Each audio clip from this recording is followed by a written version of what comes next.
A child killer who murdered a 7-year-old girl in 1992 has been jailed for at least 29 years. David Boyd, 55, lured Nikki Allen to a derelict building in Sunderland where he hit her on the head with a brick and stabbed her 37 times.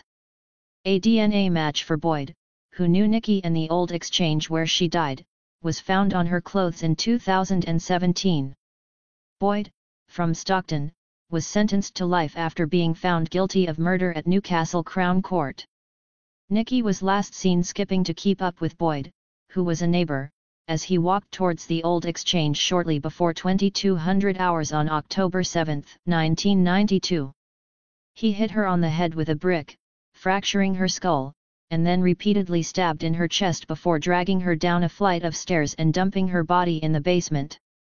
Judge MRS Justice Lambert said Nikki knew and trusted Boyd and he took advantage of her young age and naivety when he tricked her or lied to get her to follow him.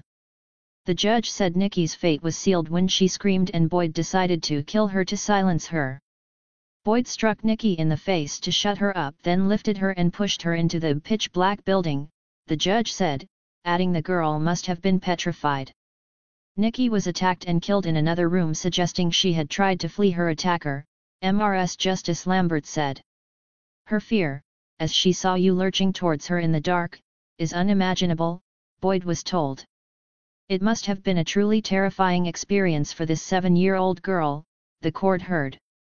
The judge said Nikki's murder had shocked and bewildered the community of Hendon, in the East End of Sunderland, for 31 years, but as time passed Boyd would have thought with some relief that he had got away with it.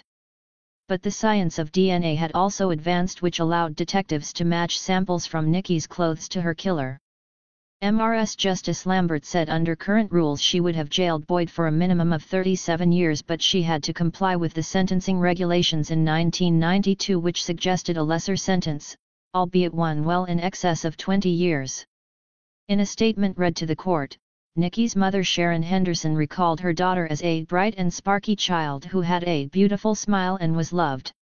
She was 25 when Nikki was murdered and was accused of being a bad mother, with local people angry towards me and not towards the person responsible. She said Boyd destroyed her family's lives, but she had fought tirelessly and endlessly for justice. Ms. Henderson said she had suffered mentally and physically and at times targeted those who I believed were covering for others, which led to her own arrest. She said, I felt so frustrated over the years, as I felt I had not been listened to. Nikki's father, David Allen, said he was 28 when Nikki was murdered and from that night my life changed. In a statement, he said he felt anger and hatred towards the killer and would never be able to forgive the man responsible. Mr. Allen said the devastation he felt was indescribable because Boyd had lived his life for 30 years whilst Nikki did not get to live hers. Northumbria police initially charged another of Nikki's neighbours, George Heron, with her murder, but a judge presiding over the then 24-year-old's trial in Leeds in 1993 said the detective's questioning had been oppressive and he was cleared. After Boyd's conviction, the force apologized to Mr. Heron and to Ms. Henderson, although she rejected their words as hollow.